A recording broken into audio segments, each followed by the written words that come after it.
尋晚我上網刷視頻嘅時候呢，喺無意中呢就刷到某某國會嘅一個會議之中，佢其中嘅一個議員啦就提出咗我國嘅色情行業咁猖獗，咁多人去瀏覽色情網站。請問阿總理先生啊，即係總統先生啊，你哋有咩解決嘅方式呢？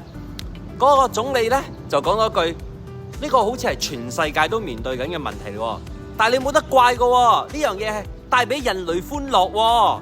如果你真係想去阻止呢個色情行業嘅發圍啦，係咪？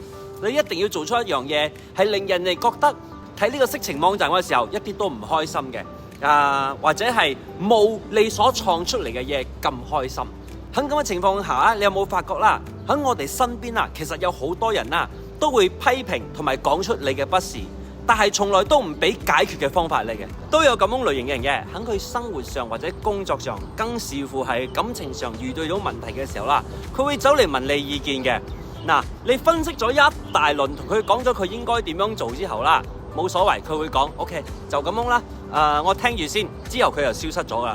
到隔咗一段時間，你翻去問佢嘅時候啦，唉，Sunny，我同你講，你一定笑我傻嘅。嗱，點解佢會咁講呢？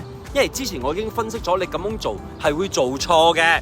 OK， 佢仍然係咁樣做嘅，係因為呢一類人啦，佢想得到你嘅意見嘅時候啦，佢唔係真心想得到你意見嘅，佢只係想揾一個人去認同佢而家想做嘅嘢啫。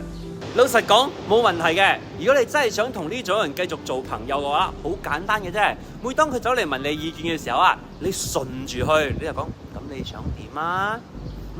我都覺得你咁樣講係有啲道理噶。你照住咁做就得噶啦，你就絕對做咗佢嘅好朋友噶啦，甚至係閨蜜。嗱，我哋反思維啊。如果你身邊有一個人，從來咧都係順住你嘅思想去俾意見你嘅話，呢種朋友